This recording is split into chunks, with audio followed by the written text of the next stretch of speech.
Ok, vamos começar, né? Estava quase cancelando a aula já. Estava quase cancelando a aula, porque não via ninguém. Mas vamos fazer, certo? Bom, nessa nossa aula a gente está falando sobre problemas de valor de fronteira em eletrostática, que é o capítulo 3 do e-book. Né? E vamos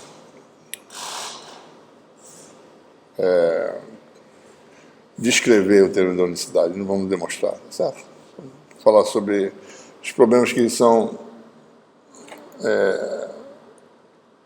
governados pela equação da população Laplace, são problemas governados por uma equação diferencial de segunda ordem, que a gente fez exemplos na última aula, certo? Então, tem de ter uma forma de assegurar que a solução é única e sob que condição a solução é única. Então, o teorema da unicidade serve para isso. Né? Em seguida, ele vai fazer...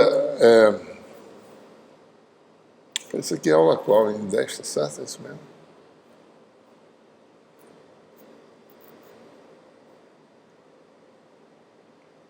Tá certo. Ele vai fazer alguns exemplos, algumas aplicações.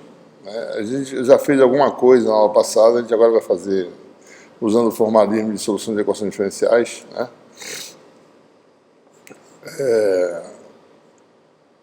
De alta simetria. Alguns problemas governados ainda pela equação de Laplace, ou seja, quando a densidade de carga volumétrica é zero, né? Tendo alta simetria. E nesse contexto ele vai falar sobre capacitância, né? Que é um conceito interessante. Capacitores são elementos de circuitos utilizados para a fabricação de componentes, filtros, né? Acumuladores, etc. Então a gente vai falar sobre esse conceito.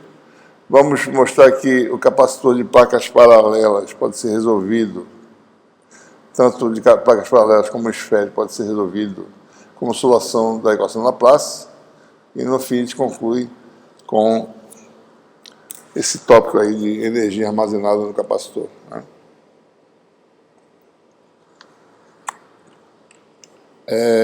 Bom, teorema da unicidade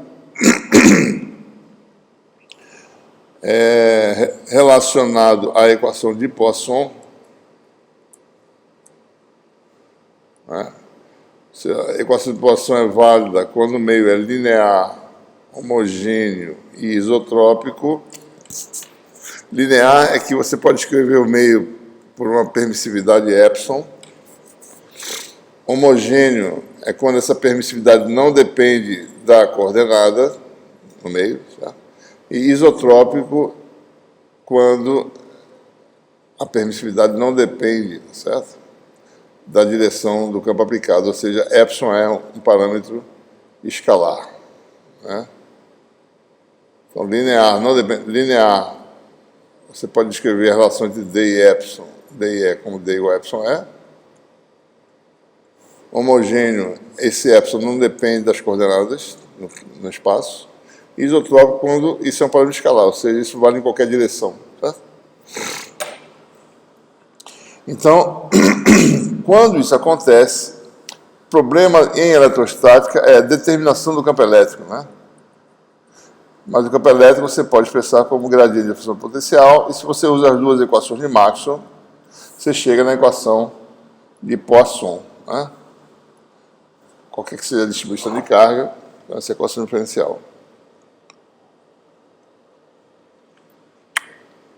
Então, o teorema da unicidade estabelece que se você tem um volume V limitado por uma superfície sigma, a equação de Poisson tem solução única em 3 situações. Né? Então, vamos ver a situação aqui.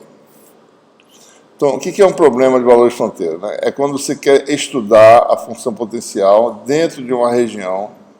Que região é essa? Uma região que ocupa um volume V. Né? Esse volume é finito, então, ou pode ser ilimitado também, né? Limitado por uma superfície sigma. Né? Então, e você tem o quê? meio homogêneo de permissividade epsilon, e dentro desse meio, em alguns lugares, você pode ter densidade de carga volumétrica, né? Então, o teorema da unicidade garante que a solução da equação Poisson é única em 3 situações. A primeira é chamado problema de valores de fronteira de Dirichlet, em que tudo isso aqui é conhecido, epsilon, ρ, e o potencial é especificado na superfície fronteira. Certo? Então, esse problema tem uma única solução, não tem mais do que uma. Uma segunda classe de problemas é o chamado problema de valores de fronteira de Neumann, né? Em que, dado epsilon, dado a distribuição de carga, você tem uma solução única se você especificar a derivada do potencial em relação à coordenada normal na superfície envoltória. Esse é o segundo tipo de problema, certo? Agora, a solução é única em que contexto, né? A gente tem que tomar um pouco mais de cuidado, certo? Ora, se eu digo que eu conheço a derivada normal, e daí eu obtenho a solução em todo o volume, tá certo? Quer dizer, eu sei ρ e sei a derivada normal na superfície, né? Daí eu obtenho a solução. É única em que contexto? Bom, é única a menos de uma constante. Constante. Então, duas soluções, φ e uma solução φ' igual a uma constante mais φ, são soluções do mesmo problema. Por quê? Ambas têm a mesma derivada. Certo? Então, por que a gente chama de solução única? Se você pode ter uma multiplicidade de soluções. Eu tenho uma solução φ duas linhas aqui, tá certo? Igual a B mais φ, né? Também é a solução. Eu tenho a constante arbitrária, certo? Então, por que eu estou dizendo que essa solução é única? Bom, é única no seguinte contexto. Que a variação de φ é única, certo? Então, aqui é a coordenada espacial, né? Simbolicamente, aqui é a potencial. Aqui está uma solução, a outra está deslocada, né? Mas tem a mesma forma, certo? Todas elas são idênticas, assim, em forma, mas são deslocadas verticalmente. Esse deslocamento tem importância, né? Ou não? Bom, se você analisar direitinho, não tem importância, porque no fundo você quer quem? É igual a menos gradiente de φ. Certo? Qualquer que seja a constância, o derivado desaparece. Então, isso aqui é único. Certo? O que aparece só tem um. Porque é essa derivada aqui que a gente quer saber como é que ela é. Tá? O que mais? Bom, potencial no espaço. Bom, na realidade eu quero diferença de potencial. Energia de um ponto, energia de outro ponto. Qual é a diferença de energia? É isso que eu quero saber. Por isso que é única, nesse contexto. Então, você sempre, no problema de Neumann, você vai ter uma solução única, mas o potencial é descoberto, só a sua forma, né? A menos de uma constante, certo? E, finalmente, o terceiro tipo de problema em que nós temos uma solução única é o chamado problema de valores de fronteira misto. O que é o problema misto? Bom, em alguns lugares da superfície, eu especifico o potencial. Em outros, só a derivada em relação à coordenada normal. Em outros, potencial. E assim sucessivamente. Certo? Então, é um problema híbrido, né? É uma combinação desses dois, mas observe, né? A derivada não é especificada no mesmo lugar que o potencial. Você não pode especificar duas coisas separadamente, certo? Ou uma coisa ou outra. Porque esses problemas, se fossem geometrias idênticas, se você tivesse o mesmo problema, no outro tem potencial, no outro tem derivada normal, as soluções são diferentes. São problemas diferentes. Né? Totalmente diferentes. Certo? A solução que eu obtenho aqui não vai ter a derivada normal que está especificada aqui. Arbitrariamente, né? Certo? Então, aqui, eu não posso especificar no mesmo lugar, mas em lugares diferentes. Certo? E, novamente, o problema aqui vai ter uma solução φ que não tem esse problema da constante arbitrária. Vai ser única. Por quê? Porque a constante é amarrada pelo valor do potencial em alguns lugares. Então, não tem como eu ter duas constantes diferentes. Não é que nem esse aqui, que eu tenho uma constante arbitrária, certo? Aqui não. Aqui volta a ser a solução sem essa constante arbitrária. Tá bom? Bom, então, mas em resumo, né? Solução única aparece quando você especifica o potencial, ou a derivada normal, ou a combinação dos dois em lugares diferentes da superfície. Então, observe, essa é a situação para um meio homogêneo, né? Em todos os pontos, você tem a mesma permissividade. Tá? Ora, mas há situações em que você tem mais de uma permissividade, né? Problemas envolvendo meios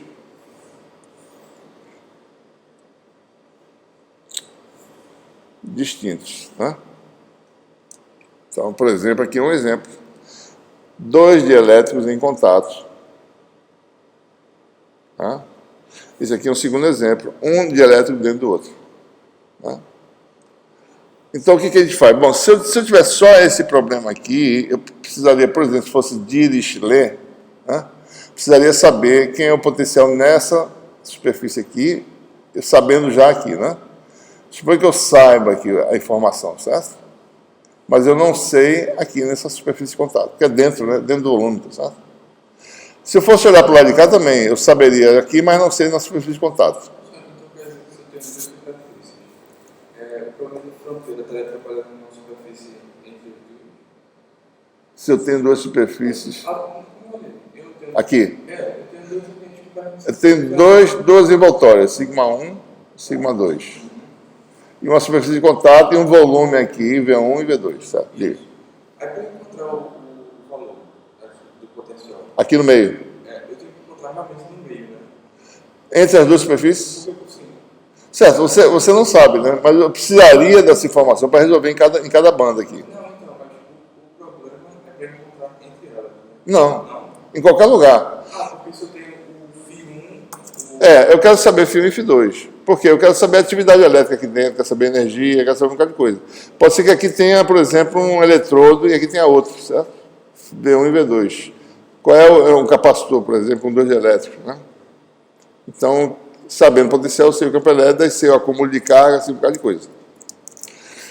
Tá? Mas aqui a essência é o seguinte, ora, pela teoria da densidade, para fazer a solução φ1, eu teria que fechar, tenho essa informação, mas não tenho essa.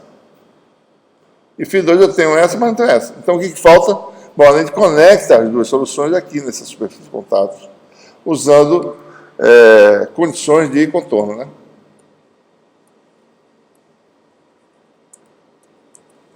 Então, na superfície de contato sigma C, você aplica condições de contorno, já a gente falou que certo? Quais são, né? São aquelas condições que a gente já derivou anteriormente, né? Aqui também, tá certo? Eu sei o potencial aqui, mas não sei dentro, né? Eu assumo que eu conheço aqui, acho uma solução geral, φ1. Assumo que eu conheço aqui, acho uma solução geral, φ2. Mas eu não conheço. Então, o que eu faço? Eu conecto essas soluções com condições de contorno. Quem são essas condições de contorno? Então, você obtém as soluções gerais para φ1 e φ2. Né? Então, você especifica aqui, primeiro, o potencial é contínuo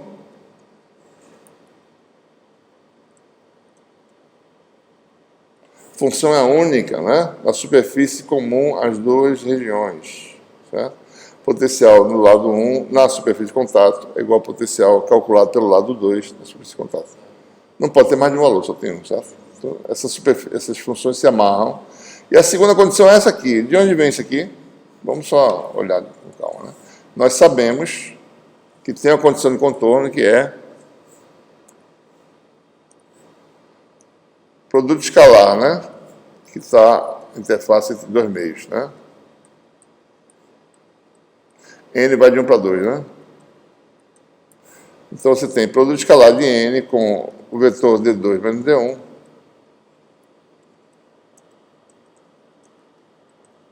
Se tiver carga de superfície, é igual a densidade de carga superficial.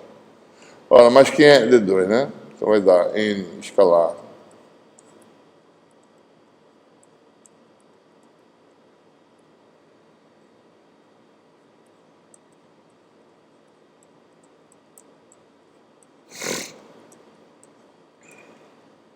essa é a condição de contorno, e por sua vez, aqui você tem epsilon 2 é 2 normal, né? Coordenada, a projeção na direção normal, menos é 1, epsilon 1 é 1 normal, igual a ρs, né?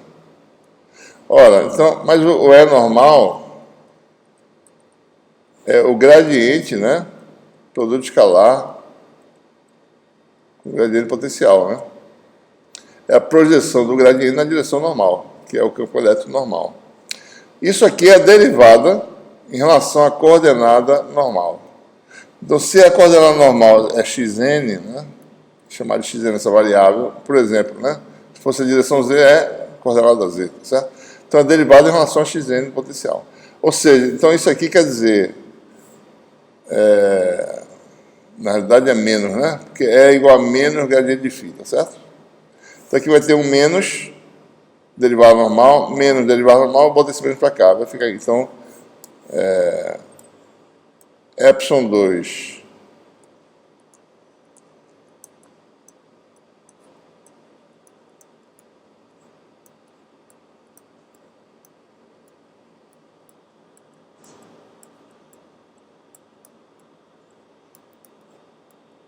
esse menos veio do menos gradiente, né?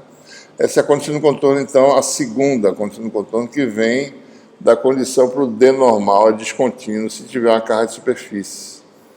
Então, você obtém essa segunda aqui, ó, que é essa aqui. Na superfície de contato, o que acontece? Primeiro, potencial contínuo. Né?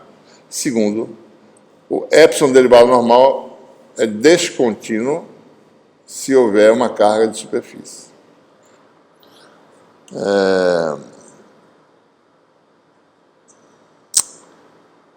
Então, observe que se os meios envolvidos forem isolantes, não tem carga de superfície, certo? Livre. Carga livre só existe em condutores, não existe em isolantes, certo? Só se você ionizar e forçar que a carga entre no condutor, ou seja, você praticamente queimar o material para entrar a carga nele, né? Isolante tem carga ligada, ou seja, dipolos, resíduos de dipolos nas superfícies, né? Mas não tem carga livre. Então, se você tem dois isolantes, né?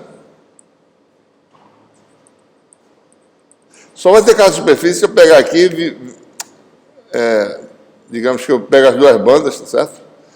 Separo dois pedaços de plástico, por exemplo. Pego um, eu pinto com a tinta condutora e boto ele junto de novo, certo? Daí eu vou com um eletrodozinho e injeto uma carga naquela tinta condutora. Pronto, vai ter uma carga de superfície. Mas se não for essa tintazinha condutora mágica, que a gente está falando aqui, então não tem. São plásticos, não tem. Então, em geral, dielétrico sem carga livre. Então, quando isso acontece, então fica mais fácil, né? Esse termo aqui não existe. Isso aqui dá zero, certo? É a segunda condição do contorno. É homogênea, né? Certo? Fazer alguns exemplos de problemas de valor de fronteira de alta simetria,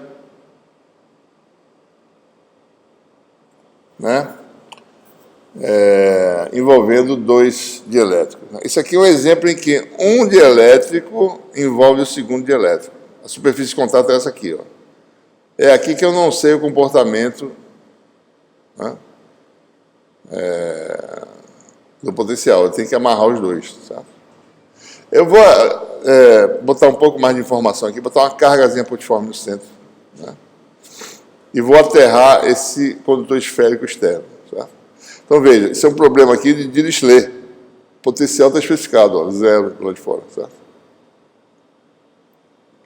Mas, por outro lado, nessa interface aqui, eu tenho potencial e derivada normal, né? Então, eu tenho duas coisas que eu preciso saber, tá certo? Mas, por fora, o problema de Dirichlet, né? E dentro uma carga. Superfície de contato é a superfície R igual a A, né? E a superfície envoltória é R igual a B. Nós sabemos que é um problema de alta simetria, potencial só depende da coordenada R, né? Tanto na região 1 quanto na região 2. Saindo dessa origem que tem uma singularidade, essa carga aqui, na verdade, tem dimensão zero, está exagerado o tamanho dela, né? Só para mostrar aqui a carga. Então, saindo o laplaciano da zero, nós sabemos já que a solução é da forma constante mais função inversa. Mas as constantes são diferentes nas duas regiões, certo? Na região 1, no fundo, como eu falei na aula anterior, nós temos a equação de Poisson, que vira a equação de Laplace quando você sai da origem, certo? Isso aqui vira zero. Saiu da origem, não tem carga. Não tem necessidade de carga, né? Esse problema aqui, certo? Saiu da origem, necessidade igual a zero. Mas, em geral, se você inclui também a origem, rigorosamente, o laplaciano de φ é menos ρ sobre epsilon do meio 1. Quem errou, bom, não importa. Importa que a integral de ρ dv dentro do volume 1 dá a carga no centro, certo? Quando você faz isso, né? Aqui, mais uma vez, vou repetir, né? A gente já fez isso antes, mas vou fazer de novo para a gente se acostumar, certo? Integral de volume do laplaciano de φ1, né? É integral de volume do gradiente, do divergente do gradiente, né? De φ1. Certo? Isso aqui nós falamos que é integral de volume pela equação de Poisson menos integral de volume de ρ dv sobre epsilon, né? Sobre epsilon 1. Isso é meio 1, tá certo? Isso aqui vai dar o quê?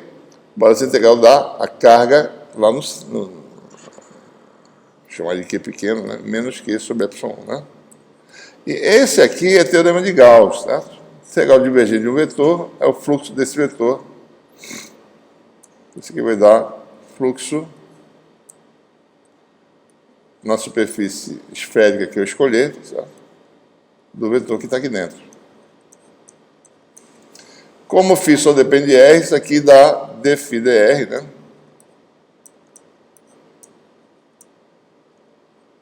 AR, certo? E o d sigma é AR, R2, d ômega. Certo? Ora, se φ1 vale A1 mais B1 sobre R, né? A derivada vale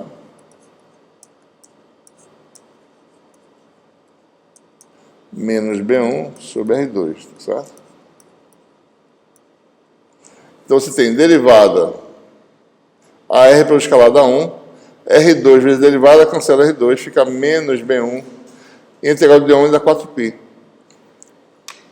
Você vai ter menos 4π B1 igual a menos Q sobre epsilon 1. E aí eu obtenho B1.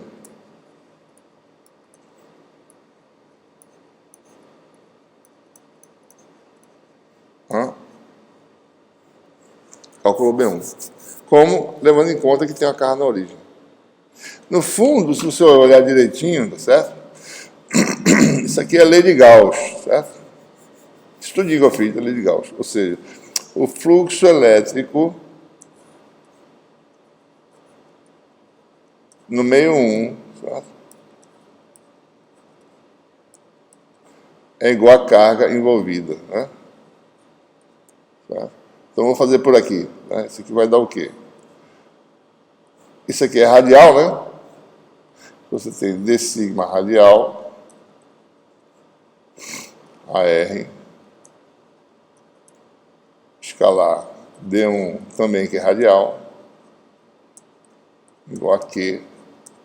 AR escalar AR dá 1, D1, nossa superfície radial, só depende de R, é constante. Isso aqui vai dar 4π R2, que é a área, né? D1. Igual a Q. Então, você tem que D1 vale Q sobre 4π R2. Né? Mas D1 é epsilon 1 é 1. E E1 é dφ1 dr. Certo? Então, se você faz isso igual a isso, né? Então você tem a derivada de φ1 em relação a R, e a derivada de φ1 em relação a R está aqui, ó, menos B sobre R2. Você calcula o B, foi isso que eu fiz. No fundo, é a lei de Gauss, né? Lei de Gauss. Mas se você não souber a lei de Gauss, você sabe que pela teoria da divergência, você faz toda essa matemática aqui e chega na constante B1 da primeira solução. Então, a primeira solução, eu chamei de A1, né?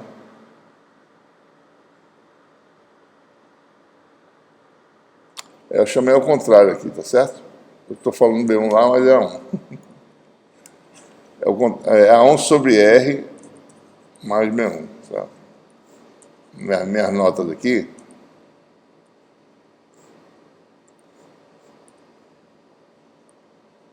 Né? Então, no fundo, o que eu colei foi o A1 das notas de aula, certo? Que está aqui, né? Essa continha aqui. A1 igual a Q sobre 4π epsilon 1, certo?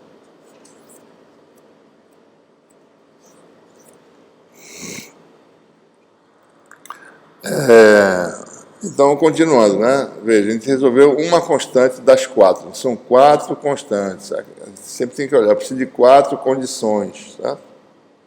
Então, uma veio da singularidade na origem, que é uma carpusforme. Certo? Faltam 3 condições. Vamos lá. Então, a solução φ1 ficou dessa forma, né? A1 sobre R mais B1. E a solução φ2, A2 sobre R mais B2. Bom, daí tem a segunda condição de contorno, a externa, né? Na superfície externa, o potencial está aterrado, né?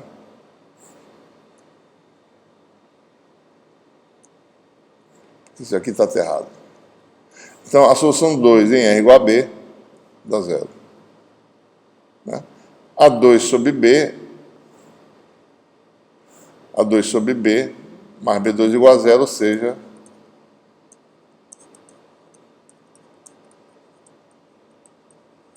B2 vale menos A2 sobre B.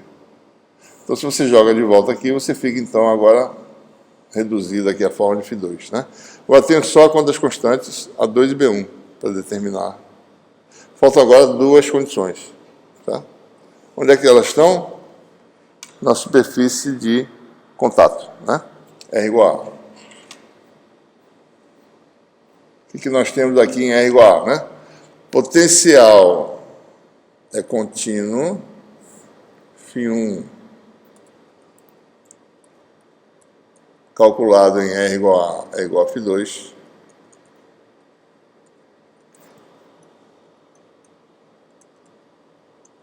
Dá uma equação para as constantes. Segundo o que? A derivada normal vezes epsilon.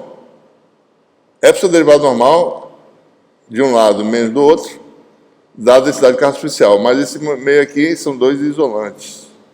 Então, epsilon de coordenada normal aqui seria quem, né? Coordenada radial. Certo? Então, você vai ter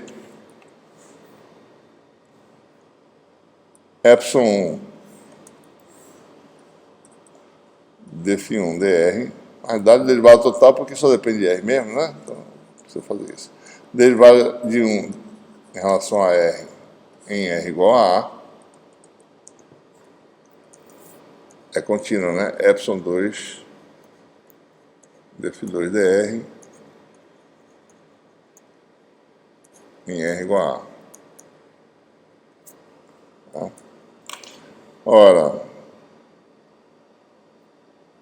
voltando aqui, né?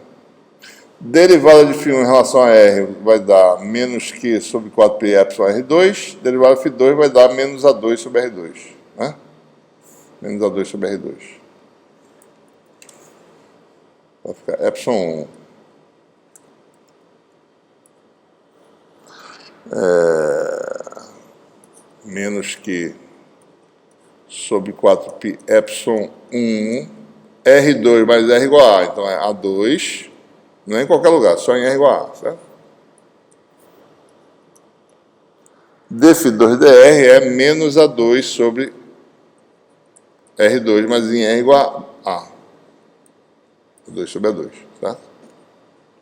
Isso já são valores de tomada derivada, né? Como é? Isso já são a derivada. Já são as derivadas. A derivada dφ dr, né? A função é A sobre R, né? Ou 1 ou 2, não é isso? Derivada disso aqui vai dar menos A sobre R2. Daí você faz no lugar que você está calculando, R igual a A. Você bota R igual a aqui. Tá? Então, observe que eu já determinei aqui o A2, né?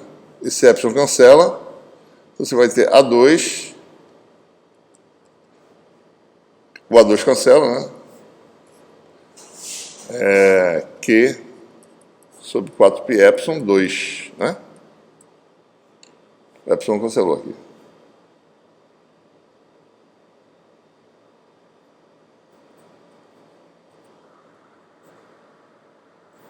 Eu já calculei, deixa eu ver aqui. Bom, isso aqui foi A2, né? Tem essa condição aqui que eu não fiz ainda, né? Eu acho, certo? Tem essa equação, né?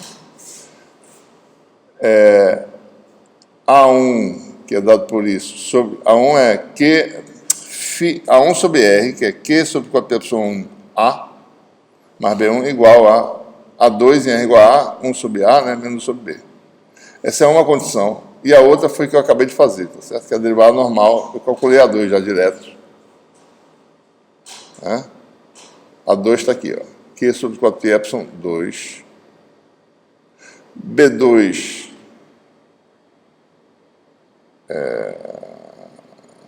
não precisa de B2 mais, né? B2 já foi calculado. B2, a solução... Bom, posso colocar. B2 é menos A2 sobre B, mas já tem... Não precisa mais de B2, já expressei, né? Então a solução foi 2, já sei quem é A2, é 1 sobre R menos 1 sobre B vezes A2, certo? Isso aqui não precisa, né? E B1 tem que sair dessa equação aqui, tá certo? Se eu sei A2, eu calculo B1, né? Essa expressão completa aqui, tá certo? Então você fica com essa solução final aí, nos dois lados, né? Essa constante aqui, né? Por exemplo, R igual a A, isso aqui dá zero, né? Então, o potencial vale 1 sobre A menos 1 sobre B vezes esse valor. Se você calcular do lado de cá, é igual a A, mesmo valor, certo? Se você fizer R igual a B, dá zero o potencial. Está errado, né? E assim por diante. Algumas perguntas, né? Bom, quem é a carga na superfície externa? Tem uma superfície aterrada aqui do lado de fora, né? É um condutor, tá certo? Aqui está o sistema, né? E aqui uma superfície condutora que está envolvendo o dielétrico, certo? Quem é a carga aqui nessa superfície? Tem carga livre, não tem? Tem, né? O potencial é zero, mas tem carga. Então é importante você nunca achar que quando o potencial é zero não tem carga, certo? Então aqui eu vou desenhar aqui um pouco mais detalhe, tá certo? Esse eletrodo externo, ele tem uma espessurazinha, né? Aqui está aterrado, né? Esse condutor aqui todinho envolve o meio 1, meio 2, aliás. Então você quer saber a carga aqui. Quem é a carga do lado de fora?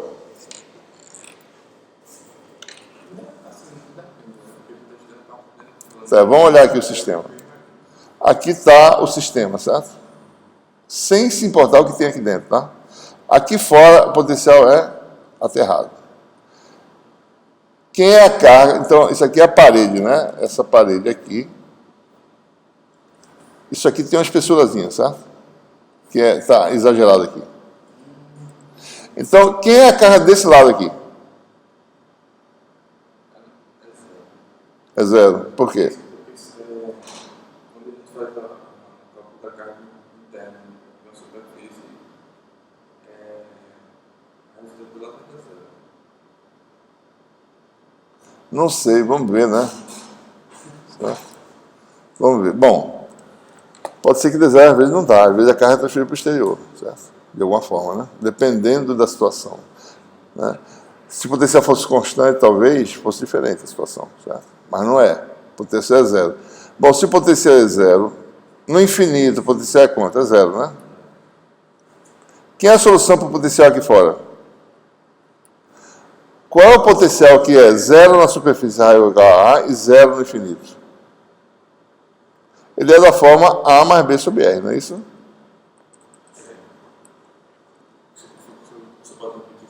Isso é problema de valor de fronteira no exterior, né? O problema de valor de fronteira é dentro, na superfície R igual a B, né? Potencial é zero. E na superfície infinita, potencial é zero também, certo?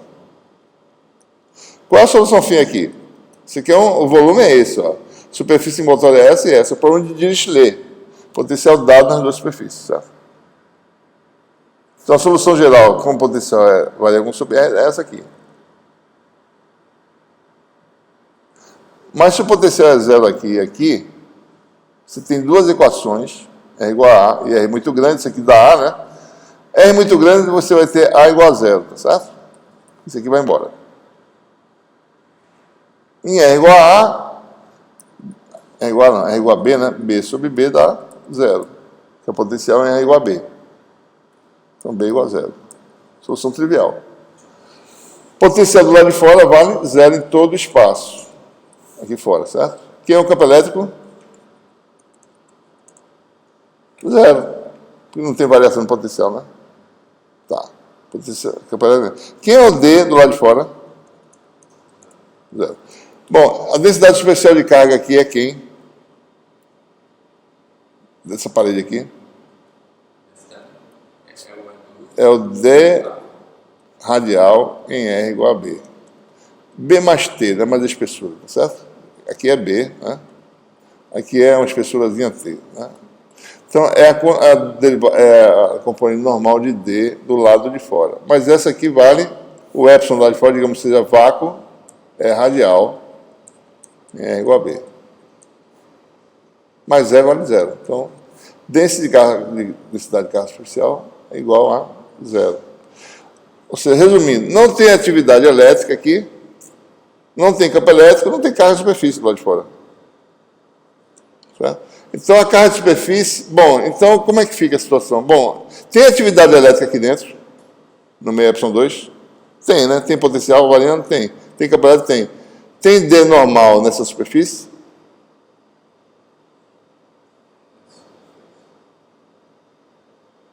Aí é o potencial zero. Não é isso que eu estou perguntando. Potencial é uma coisa, campo é outra coisa. Nessa superfície interna aqui, certo? Olhando para cá. Esse aqui é o meio 2, né? Aqui tem um potencial que varia com as coordenadas φ2. A gente acabou de calcular. Tem campo elétrico? Tem. Tem vetor de densidade de fluxo elétrico? Tem. Tem projeção de D normal? Ele é radial? Tem. Então tem carga de superfície. Tem atividade elétrica, tem carga de superfície. Pode ser por alguma razão que o campo seja transicial. Mas aqui tem. Então, tem atividade elétrica aqui, variação de potencial tem. Tem campo elétrico, tem vetor de densidade de fluxo elétrico. E a projeção num condutor, para fora do condutor, é a densidade de carga superficial. Então, o que acontece, né? Se você tem uma carga aqui... Deixa eu ver se eu apago essas coisas tudo aqui, peraí. Para não ficar lento aqui, tá? Apagar esse negócio todo aqui.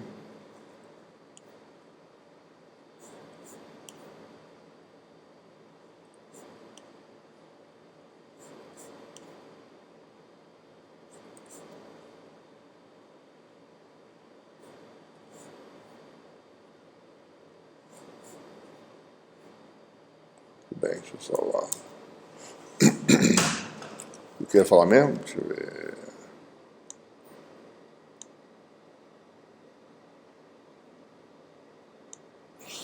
Eu perdi o que quer dizer. Eu ia dizer uma coisa importante.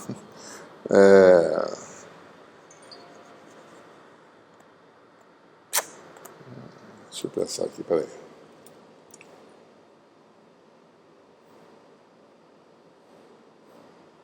Não sei, ia ser uma observação. Da existência de carga na superfície. É, carga na superfície, né? O potencial é igual a zero. Então, observe, né? Você tem aqui uma carga no centro, certo? Então, você tem um plástico aqui, né? Um dielétrico, epsilon 1. Tem outro dielétrico, epsilon 2.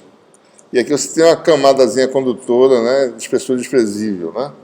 A gente está olhando para essa superfície interna. Do lado de fora não tem nada. posso fazer o que eu quiser aqui dentro e não acontecer nada aqui fora, porque está aterrado. Posso até tirar essa carga do centro, sair mexendo nela onde eu quiser. Nada vai ser observado aqui fora. Nem percebo que aconteceu alguma coisa. Por quê? Porque aqui não tem atividade elétrica, certo? Pelo terreno da unicidade, potencial é zero lá de fora. Aqui vai ter uma indução de carga, uma carga induzida por essa carga aqui. Então, o que acontece? A carga puxa dessa reservatório de cargas, que é o terra, tá certo? Puxa as cargas, elas vêm, mas não ficam lá de fora, vêm para dentro, vai para a parede interna. Né? Se você olhar direito a parede, suponha que essa carga seja positiva, certo? Você vai ter carga negativa aqui, ó, livre, certo? Aqui não tem nada, não tem campo elétrico aqui não, porque esse é o condutor, certo? Não tem campo elétrico. Não tem campo chegando aqui por dentro, certo? Porque dentro do condutor não tem campo. Né? Aqui tem carga zero, aqui não tem nada, e aqui tem uma parede com carga negativa. E aqui você não percebe nada. Apesar do condutor estar carregado, certo? Você não sente nada. Pode tocar nele, não tem nada. Certo? Então, bom, resta saber, quem é essa densidade superficial de carga? Bom, a densidade de carga na superfície, eu não estou calculando isso, né? Mas vamos calcular, certo? A solução φ2 é da forma Q sobre 4πε2, ou sobre R menos 1 sobre B, né? Para calcular essa carga de superfície, precisa saber o D normal, ou seja, menos D2 que eu já digo é a componente normal já em R igual a B, certo? Daí eu tenho ρS, né? É sempre a projeção para fora do condutor. Você vai dar a derivada, né? Campo elétrico, né? É 2. É o gradiente, menos FdR, com os derivados do menos sobre R2, vai dar Q sobre 4π ε2 R2 AR, né? E o D seria sem o epsilon, 4πr2.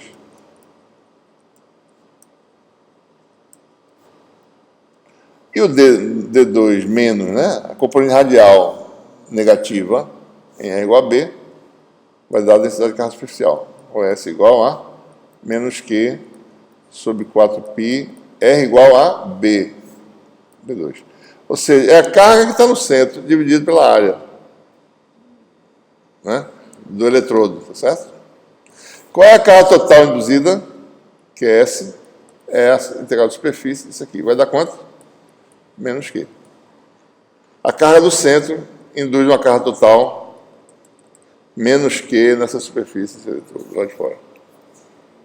E do lado de fora nada acontece, certo? Totalmente isolado do lado de fora, blindado, né? Você quer blindagem, é isso, né? Puxa para dentro, certo?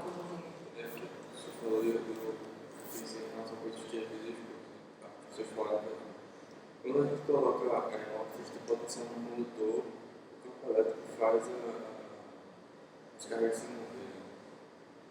Sim. Aí quando o senhor fala que no campo elétrico, Campo elétrico zero? no condutor, Campo é nulo. o campo é nulo, isso fica... Não tem movimento de carga, né?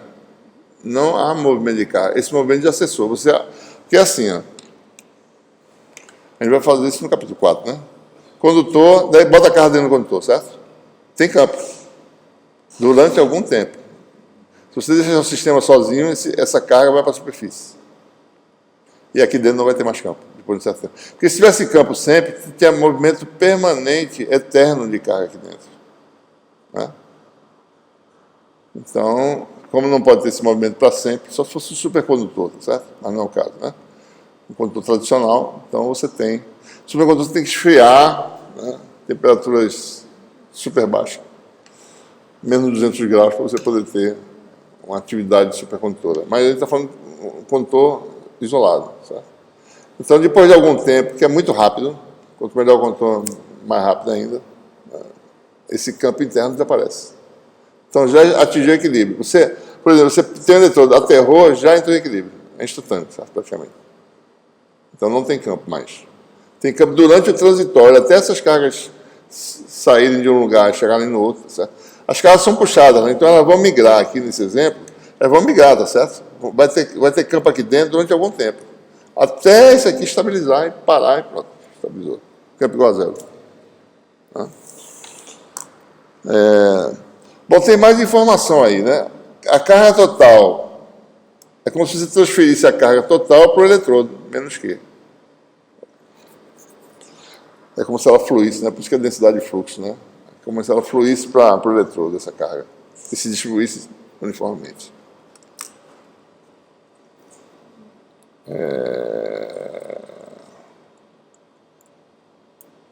Tem mais informação que a gente pode extrair, né? Tem carga de polarização no problema, não tem? Você tem dois pedaços de materiais. Vamos agora olhar aqui a interface, né? Entre A e B, certo? Epsilon 1, Epsilon 2. Tem dois materiais aqui. Ora, tem vetor polarização? Tem. Então tem cargas de polarização, em princípio, de volume, ρB, e de superfície, ρBs. Né? Quem são essas? Menos divergente de P, certo? E em cada material é a projeção para fora do material na direção normal, né? Carga superficial. Bom, quem é divergente de P em cada lado, né? Vamos calcular aqui, tá certo?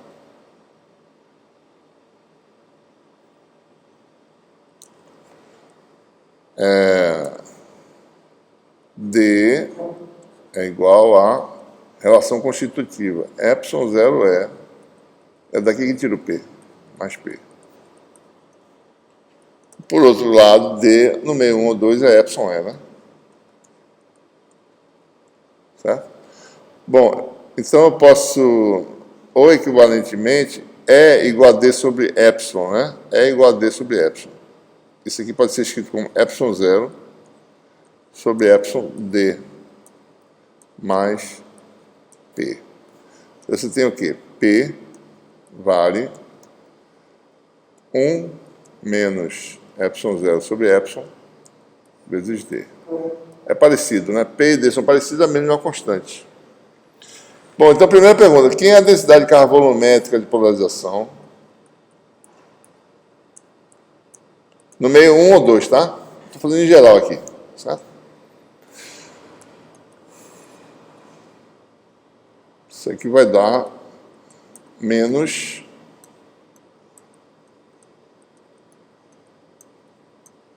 divergente de D. Ora, divergente de D é a densidade de carga livre de volume, certo? Né?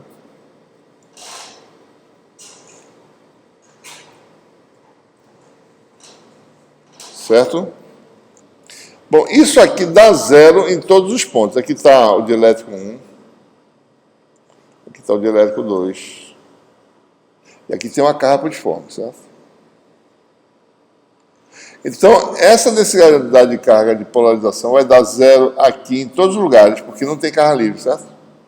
Vai dar zero em todos os lugares, só vai ter um probleminha aqui na origem, certo? Então, vai ter alguma coisa. Então, em R igual a zero, ρB vale esse valor aqui, que eu não sei qual é, certo? É a densidade de carga de uma carga putiforme, que é uma densidade infinita, certo? E vale isso aqui. Quem é ρ? Bom, não sei. Eu sei que a integral de ρ deve ver a carga aqui, certo? Então, por exemplo, né? Se eu quiser saber, bom, qual a carga de polarização total que rodeia a origem, certo? Eu pego aqui uma superfíciezinha aqui, certo? Fechada, integro no volume integral de ρB dV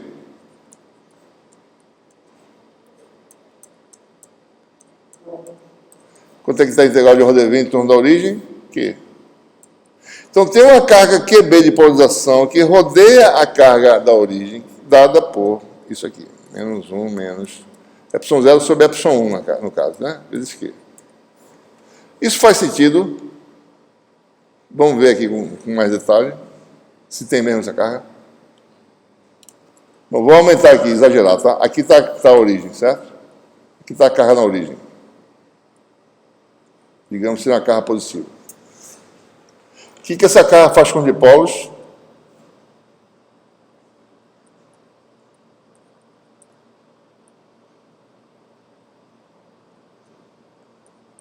Faz isso.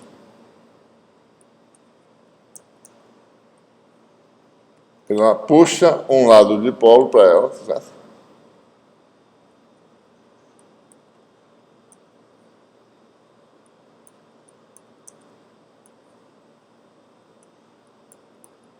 Tá? Isso aqui, na realidade, tem dimensão zero. Essas cargas negativas estão num ponto só, todas elas. Só estou exagerando aqui o tamanho, certo? Então, o que eu estou fazendo, isso aqui tem outro dipolo, né? Menos, mais. Menos, mais. Isso vai ser anulando fora da origem, mas só não anula aqui. Aqui tem um resíduozinho, eu vou fazer até mudar a cor aqui para a gente poder ver, tá? Então.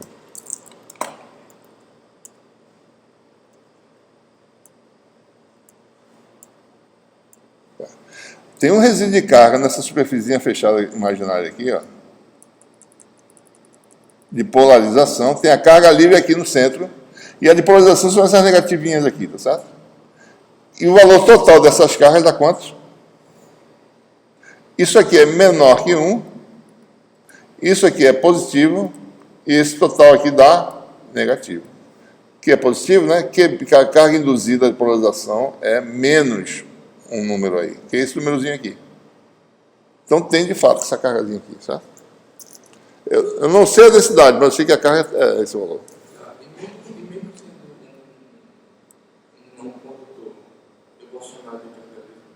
Não, essa carga aqui não é livre. Essa carga é ligada, certo? Essas cargas são ligadas. É como se tivesse um resíduo de carga ligada de um lado. Parece carga livre, mas não é. Ela veio, está lá no átomo, tá certo? No dipolozinho, que está separada a carga. Né? Se você for calcular no volume, você sempre vai dar zero. Pega um volume fechado aqui qualquer, dá zero a soma das cargas ligadas. Mas só sobra na superfíciezinha aqui de contato, certo? Sobrou, né? Em R igual a A, que é a superfície de contato entre os dois dielétricos, como é que fica a situação?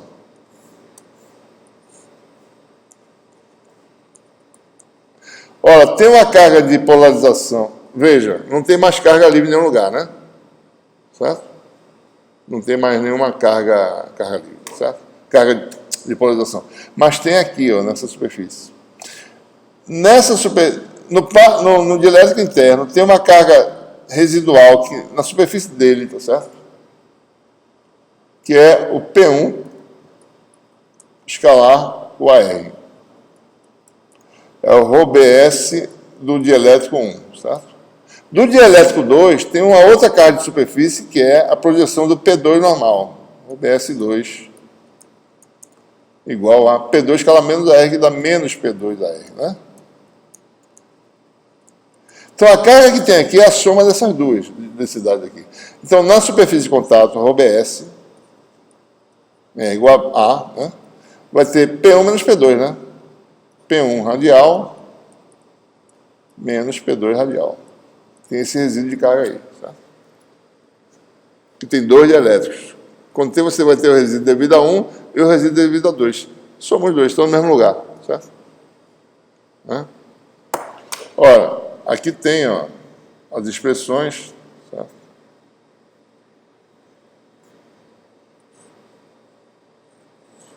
Né? D é Q sobre 4π. D não muda nos dois meios, D é sempre o mesmo. Só muda isso aqui, ó. Então, P1 é sobre ε1, P2 sobre ε2. E o D é sempre o mesmo, é Q sobre 4π R2. Então, isso aqui vai dar ρBS na superfície de raio A, vai dar 1 menos ε0 sobre ε1, o D em R igual a A, que é Q sobre 4π2. E devido ao segundo dielétrico, 1 menos ε0 sobre ε2, Q sobre 4π2, que é o mesmo D, certo? O D não muda, ele não depende de epsilon. Tá? Então, isso aqui cancela, né? Você tem ρBS na superfície R igual a A.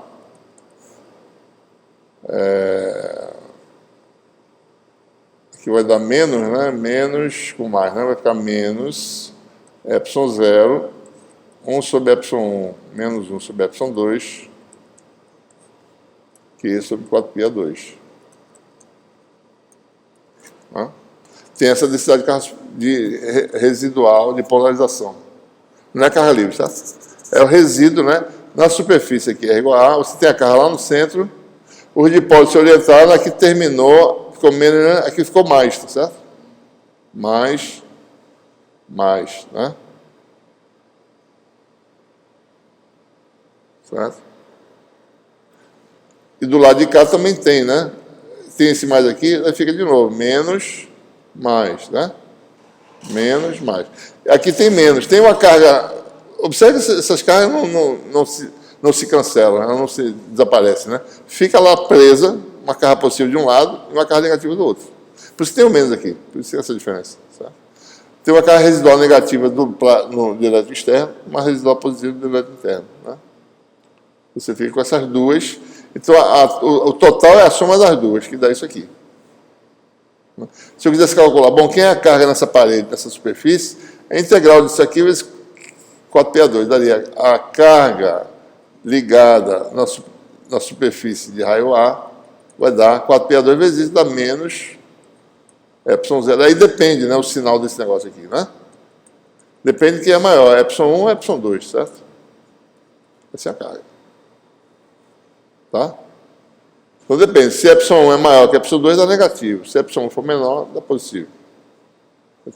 Depende de quem prevalece. Se tem mais negativo do que positivo ou vice-versa. Isso quer dizer que a carga superficial ela pode ser maior, ela pode ser positiva ou negativa dependendo do epsilon?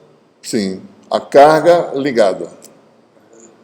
A carga ligada são aquelas cargas que não migram, que não se propagam, certo? Elas estão lá paradas, fica lá fixa. Você distorce o dipolo, daí fica um lado negativo de um lado, positivo do outro. Daí é como se tivesse uma cargazinha isolada aqui negativa. Um polo, né?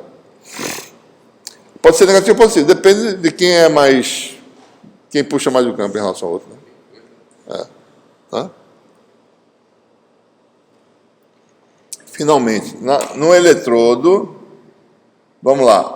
Vamos agora lembrar aqui e ver o que a gente espera obter. No eletrodo, vamos voltar para o eletrodo agora, do lado de fora, certo?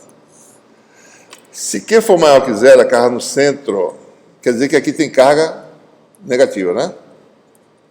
No eletrodo, certo? Então é de se esperar que o dipolo esteja orientado como mais e menos. Tem a carga positiva aqui, certo? Então vamos ver, né? Bom, a carga de polarização aqui é o P para fora, certo? É o P para fora do plástico, do dielétrico. Então, é o P2 radial, em R igual a B, né? Que vai dar aquele coisinha lá que a gente fez antes, que é o D normal, tá certo? Onde é que está aqui? Está aqui, ó. Em algum lugar. Está aqui, ó. 1 menos epsilon 0 sobre epsilon 2, o D, que é o mesmo, em R igual a B agora, certo? Vai dar 1 menos epsilon 0 sobre epsilon 2, Q sobre 4π B2. Tá? Certo?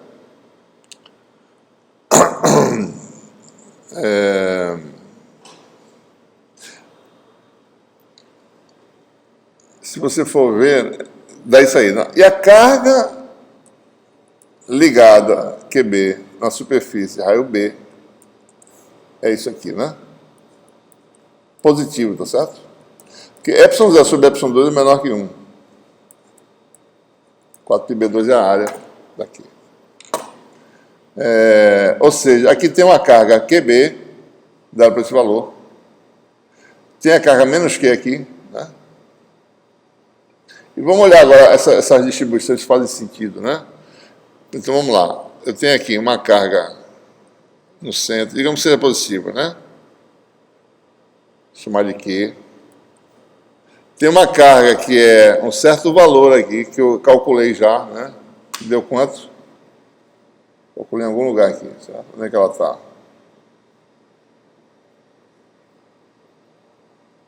Foi essa aqui, né? É isso aqui, ó. 1 menos epsilon 0 sobre epsilon 1 vezes Q, certo? Menos, né? Então, eu tenho menos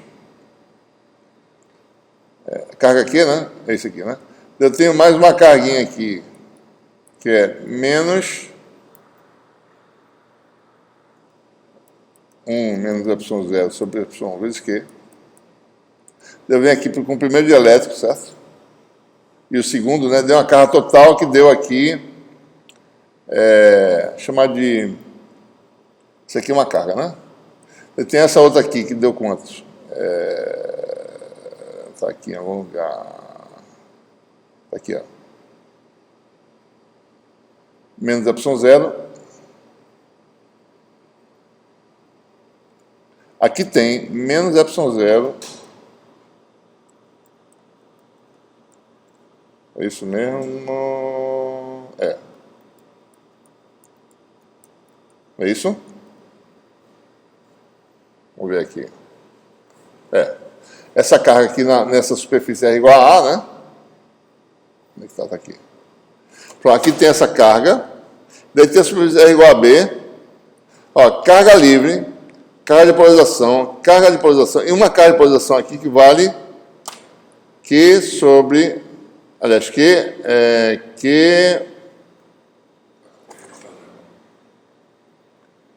Não, desculpe. Que está aqui, ó. 1 menos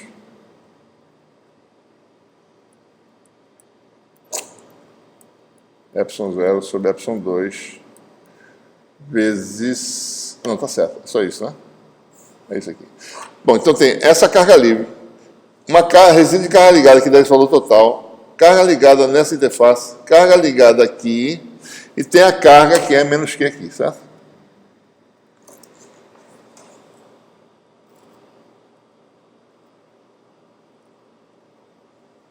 Isso aqui está certo, né? Sobre epsilon 1 aqui, né? Não é isso? Tem que ser epsilon 1 aqui, né? Deixa eu fazer direitinho aqui.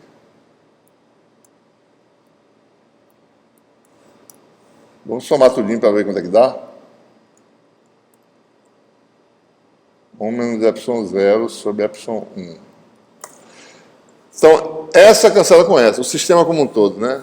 Carga com menos que cancela. Acho que isso aqui está errado, não? Não está certo. Ó, menos epsilon 0 sobre epsilon 1 com mais epsilon 0 sobre epsilon cancela, fica menos Q. Tá? Então, observe, né? E aqui fica mais epsilon 0 sobre epsilon 2 com menos epsilon cancela, e esse Q com aquele menos Q cancela. Né? Então, a carga total do sistema, na verdade, é zero. Né? Tem Q, balanceia lá e vai balanceando, e tudo bem calculado, tudo bem medido, tá? Ok? Para ilustrar, bom, qual a atividade, ou seja, para mostrar, problema de fronteira. Com isso eu determino a grandeza fundamental do campo elétrico e dela obtenho todas as propriedades, né? As cargas ligadas, onde é que elas estão, o valor delas, a densidade, etc. Né? Certo?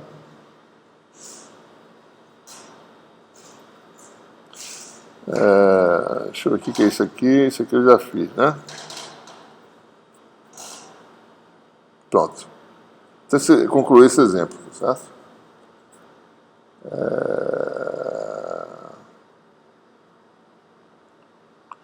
Bom, vamos agora para a parte final da aula, vamos falar sobre problemas mais governados. Isso aqui é um problema que, no fundo, tem equação de Poisson no meio, porque tem a carga no centro, que tem a densidade que a gente não sabe qual é, mas sabe que é a integral da carga. Né?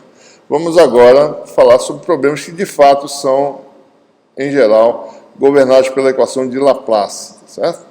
O que quer dizer equação de Laplace? Que eu sei a priori que as cargas não estão no volume, estão só em superfícies de eletrodos, né? Então, quando você está numa superfície de um eletrodo de carga energizado, quer dizer, o potencial no eletrodo é constante, é um condutor, né? É um equipotencial. Então, os problemas geralmente têm carga livre de volume zero, certo? Então, a equação a ser satisfeita é a equação de Laplace, né? Que não tem carga volumétrica, né? menos ρ sobre epsilon que dá zero. Então, são problemas governados pela equação de Laplace, quando você sabe a priori que não tem, você não tem carga de volume. E um exemplo clássico do problema governado pela equação de Laplace é o problema do capacitor, certo? E a gente vai falar sobre esse conceito aqui de capacitância, né?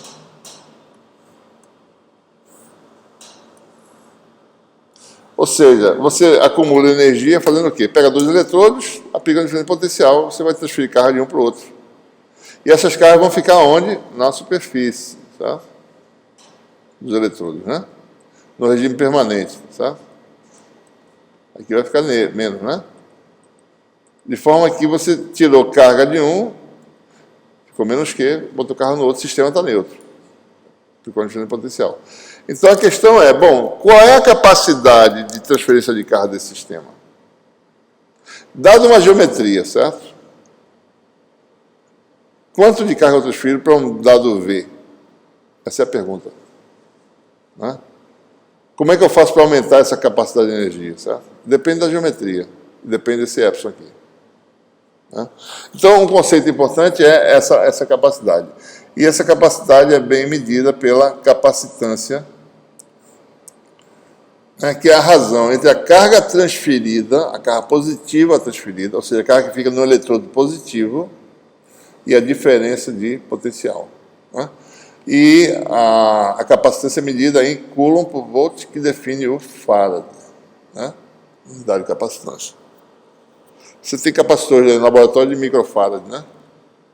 Certo? 10 a menos 6 farad, né? Se você fizer milifarad, é uma capacidade, um capacitor grande, certo? Ele é capaz de transferir muita carga, acumular muita energia, né? Você pode pegar essa energia e soltar depois, né, para uma bateria, etc. Né? Tem um capacitor. Ora, como a gente está falando de meios lineares, né, o potencial ele é proporcional à carga. É verdade isso? Bom, só olhar para essa expressão aqui, né? Sistema linear, o potencial de uma distribuição de carga integral de ρ de x', se o meio é epsilon, né? 4π epsilon mod x menos x'. Se eu duplicar ρ, eu duplico φ. Então, o sistema é linear. Né? Se eu duplicar a carga, duplica o potencial. Então, essas coisas são proporcionais. E quando eu faço a razão Q sobre V, o resultado não depende nem de Q e nem de V. Depende de quem e do que sobrar. Epsilon, geometria, né? Tamanho dos eletrodos, separação, etc. Tamanho dessa região aqui. Depende disso. Mas não depende nem do valor de Q nem do valor de V. Então, por exemplo, você tem uma estrutura, certo? Capacitor, né? Se eu quiser medir a capacitância dele, o que eu faço? Bom, se eu pudesse medir, né? Eu aplico aqui, por exemplo, 1 volt e meço a carga transferida. Pego a razão e calculo. Ou então eu pego 1000 volts, vejo a carga transferida e faço a razão. Dá o mesmo resultado. Né? Então, esse é o conceito, né, da capacitância.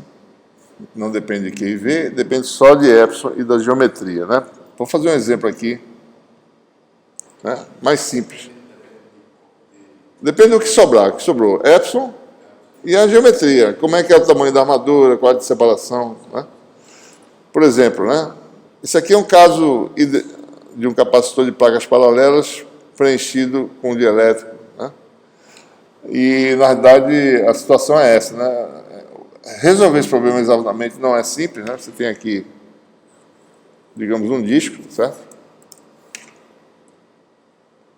Uma armadura, né? Um pedaço de plástico aqui, certo? Dielétrico, né? E aqui outro disco, né? Esse aqui é um capacitor. Tá? Você vem aqui com um contato, né? Então você tem o seu capacitorzinho do laboratório, né? Mas observe, isso aqui é finito, né? Isso aqui é epsilon, mas aqui fora é epsilon zero, certo? Essa armadura é finita. Então, o problema a ser resolvido, se você quiser resolver, é o potencial aqui. Para saber essa atividade aqui, né, a razão aqui sobre V, eu preciso saber a função potencial para calcular as cargas e a divisão de potencial. Eu preciso resolver aqui, mas tem aqui fora também, né? Fizeram, certo? Então, o problema de valores de fronteira é super complexo. Só resolver esse problema aqui, num capacitor simples desse, é super difícil. Só numericamente. Se você quiser realmente resolver, não sai analiticamente a solução, certo? O fato é que quanto maior é epsilon, mais puxa, porque as linhas, se você energiza isso aqui, as linhas fazem isso nas linhas de campo, certo? Elas saem, né? Vazam para o exterior. Por isso que tem o fio zero lá de fora. Ele que determina essa solução aqui, né? Você tem esse vazamento. Mas se o epsilon for muito grande, essa linha vai ser puxada para dentro e vai ficar mais ou menos uniformemente distribuída.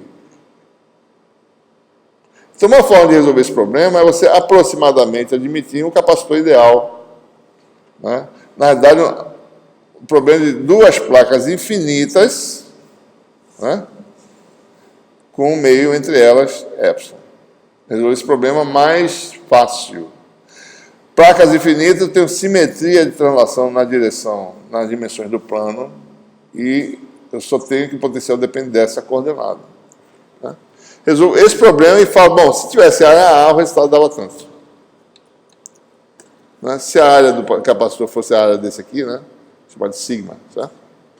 Então a capacitância desse pedacinho aqui do material, só dessa região, certo? Sabendo o resultado aqui, eu posso calcular aproximadamente que é a capacitância de uma área A dessa estrutura. Eu tenho uma ideia, mais ou menos, disso aí. Isso vai ser sempre válido quando o epsilon muito maior do que epsilon zero, certo? Esse resultado que a gente obtém vai ser razoavelmente bom para esse problema aí, né? Certo? Então, vamos lá. Vamos resolver o problema matemático agora. Bom, esse é o problema. Admita que isso aqui é infinitamente extenso, né? Isso aqui é a coordenada x. Não tem carga de volume. Então, isso aqui, nessa região, é um problema de valores de fronteira. Governado por que equação? Rho igual a zero aqui, a parcela de φ igual a zero. Em que você sabe a priori que o potencial só depende de x, porque isso aqui é infinitamente extenso. Tá? Eu só estou mostrando um pedacinho aqui. Tá? Né?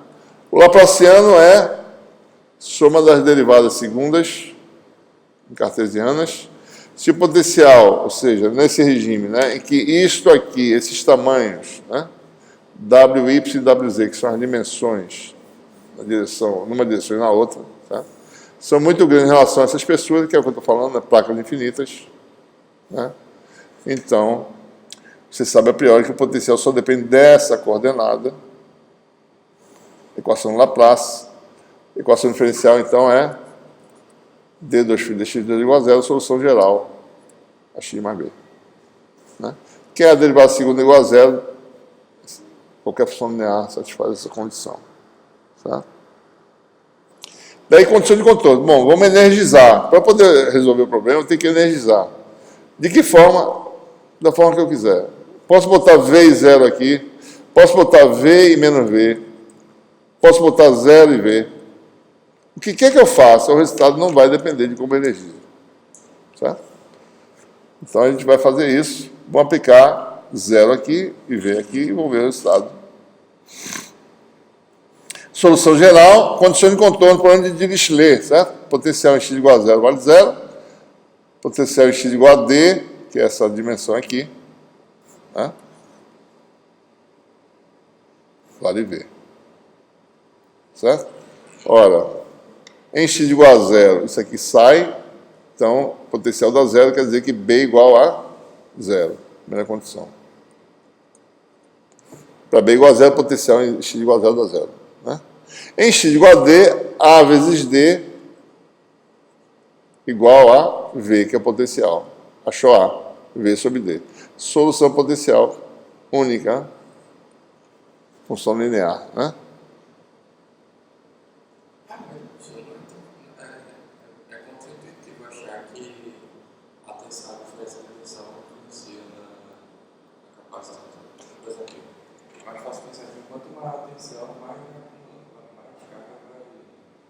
Sim, isso é verdade. Quanto maior a diferença de potencial, maior a carga transferida. Verdade. Não tem nada de errado nisso. Perfeito. Exatamente. Só que a razão da carga transferida pela diferença de potencial é constante. Se eu duplico... Olha, se eu tenho um sistema que tem a capacidade, né? Se eu aplico 1 volt, digamos que eu transfiro 1 coulomb, certo? Você aplica 2 volts, eu transfiro 2 coulombs, é linear. E o que é que não muda? A razão. 2 sobre 2 é igual a 1 sobre 1, dá 1. Dá, né? 1 coulomb sobre 1 volt, 2 coulombs sobre 2 volts, 10 coulombs sobre 10 volts, 1000 coulombs sobre 1000 volts, dá sempre 1. É a razão de transferir. É isso que ele está falando. Né? Então, com isso, você tem... Bom, como é que eu calculo a capacitância? Eu preciso saber quanto eu transfiro daqui para cá, certo? De carga. Preciso saber quem. Bom, primeiro, campo elétrico, depois, densidade de fluxo elétrico, depois, a projeção do D normal para fora do condutor que está positivamente carregado, que é o de cima. Tá? Se eu calcular aqui, vai ser o eletrodo negativamente carregado. É claro, né, que se aqui está positivamente, potencial positiva, a carga positiva fica do lado de cá. Né? Então, se você tem aí, se você sabe que o potencial vale Vx sobre D, primeira coisa, campo elétrico é menos gradiente, né?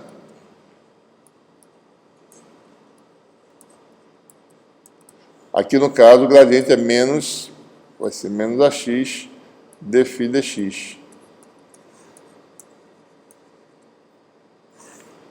Dφ dx é o coeficiente.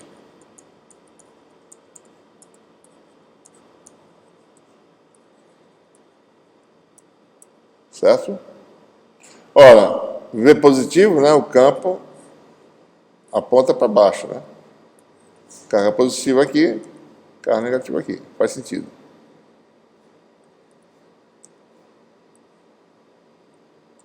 Por isso que ele é negativo, né? Quem é D? Epsilon é.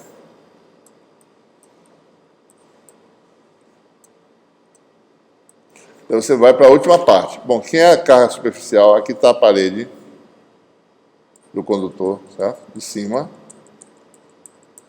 A carga superficial é ρS, é o D projetado para fora do condutor, que é menos dx, né?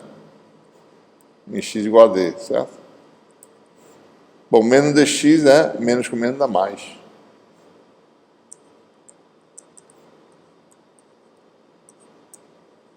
Dá positivo, de fato. Né? D é positivo, a carga é distribuída com sinal positivo. Bom, daí você tem agora... Você não tem a carga, você tem a densidade superficial de carga, né? Aqui está o eletrodo de cima, né? Você quer saber, bom, se fosse uma área sigma, então se o meu capacitor tivesse uma área, né? Sigma, fosse um retângulozinho aqui, né? Aqui está o plástico, né?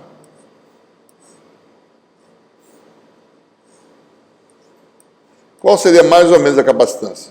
Eu resolvi um problema paralelo. Se eu tivesse uma área assim, se fosse uniformemente distribuído o campo realmente, aqui a carga seria essa densidade que eu calculei, vezes a área, né? Então a carga nesse capacitor de área sigma seria Q igual a Epsilon V sobre D vezes sigma. Eu tenho a razão Q sobre V. Certo? A capacitância é Epsilon área sobre a separação D. Aqui estão os parâmetros que aparecem na expressão, né? Certo? Então aí mostra de que forma a capacitância é influenciada pelos parâmetros de projeto, né? Quer fazer um capacitor de alta capacidade ou de alta capacitância, preencha ele com um dielétrico de alta permissividade elétrica. Quanto maior a permissividade, maior a capacitância. Né? Aumente a área, certo? Porque a alta capacidade, faça uma área grande para ter muita carga, né? Nessa área. Né? Ou aproxime os dois eletrodos, o melhor que você puder. Então, essa é a combinação de fatores que vai dar a capacitância. Sabendo isso, a gente pode projetar um dispositivo. Né? Eu tenho um material, eu sei o epsilon do material. Né? Que tamanho é possível? Né? Bom, cabe dentro da minha placa. Eu tenho uma placa, no máximo o tamanho é esse. Então, meu capacitor não pode ser maior do que tal valor. Não pode ocupar muito espaço. Então, você vê qual é a capacidade que você pode obter. dadas as restrições de projeto, digamos assim, né? Tá? Bom, aqui tem um exemplinho aqui, só para dar uma ideia do que se obtém, né? Tem um exemplo aqui nas notas. Isso aqui, ó. Um exemplo de... Só para você imaginar, 1 centímetro, né, de separação. Uma área de um disquinho de 1 centímetro de raio. Dá uma área de π centímetro quadrado, mais ou menos, né? Pega um material de permissividade relativa a 10. Calcula essa expressãozinha aí. Onde é que foi parar a capacidade? Aqui, ó. Né? Então, você pode saber a permissividade do vácuo, né? Você calcula esse númerozinho, vai dar picofarad, certo? Um capacitorzinho desse tamanho, com um epsilon que é razoavelmente grande, né? Da picofarad, 10 a menos 12, tá? Bem pequeno, né? Capacitância, certo? Para dar uma ideia de que você fazer um capacitor de água com capacitância, para você ver que tipo de tamanho você tem que usar, né? Certo? Para você aumentar isso, por exemplo, para chegar em micro, para aumentar 1 milhão de vezes, né? 1 milhão de vezes, 10 a sexta, né? Por exemplo, eu posso aumentar o raio de 1000, certo? 1000 ao quadrado da 1000 ao quadrado dá quanto? Dá 10 a sexta, né? Ou posso aumentar de 100 e aumentar o epsilon de 10, certo? Né? Aumentar, se aumentar, por exemplo, esse raio de 100 vezes, 1 metro, um capacitor de 1 metro, certo?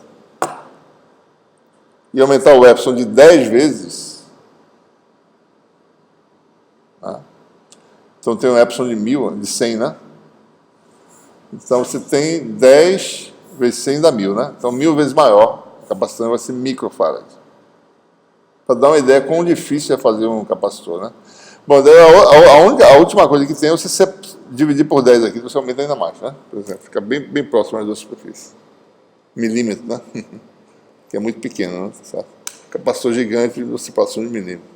Então, para ver como é difícil, né? Você conseguir fazer capacitores de alta capacidade, né? Certo? Por isso que em subestação você precisa de uns acumuladores, você vê umas coisas gigantes assim, né? Porque para ter alta capacidade de armazenamento, né?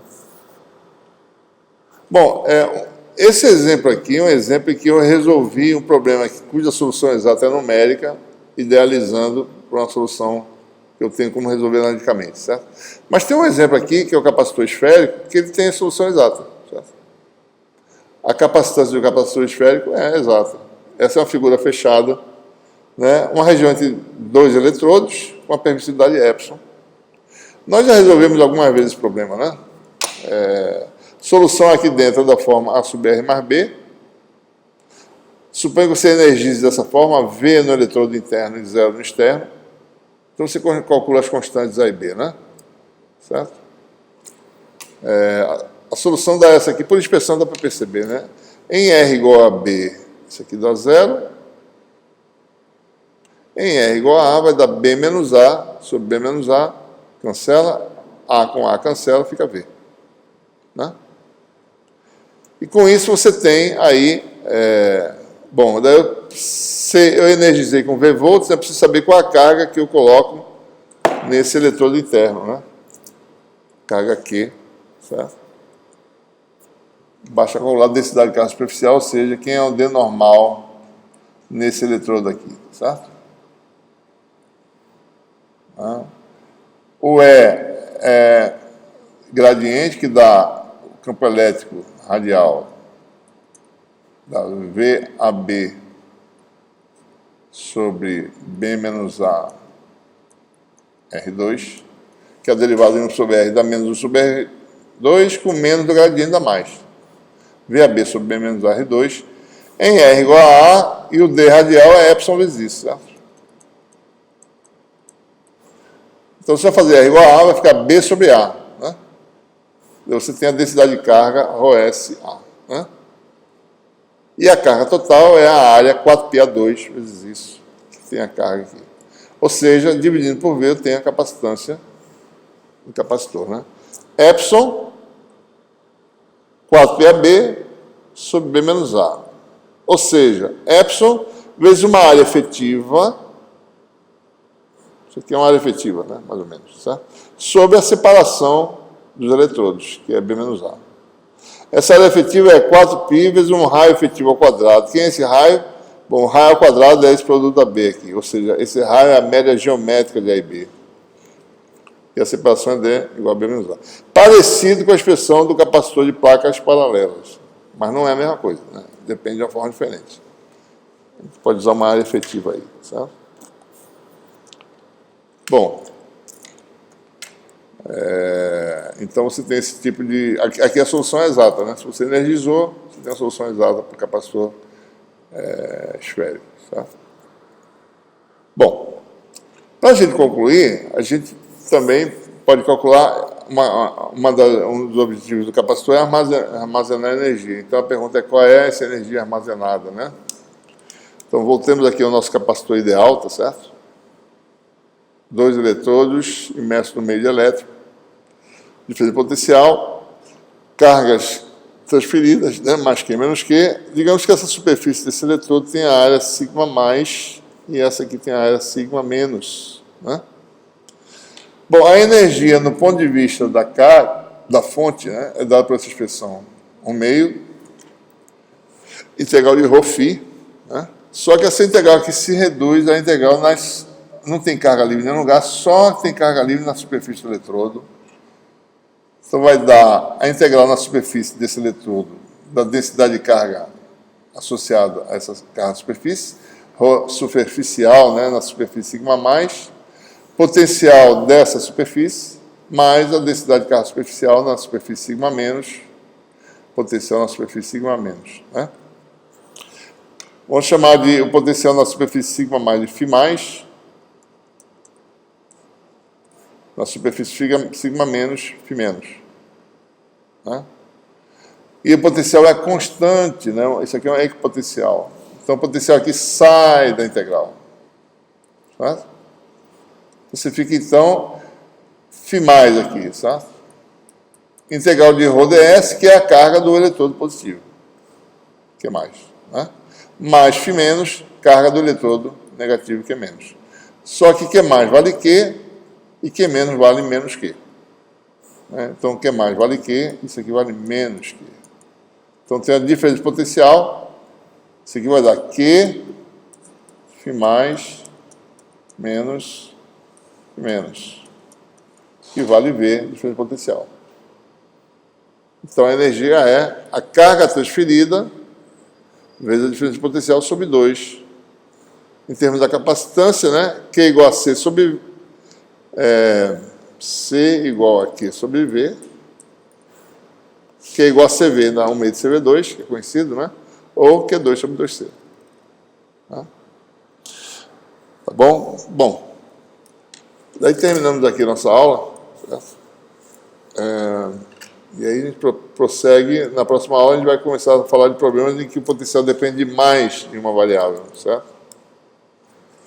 Ok?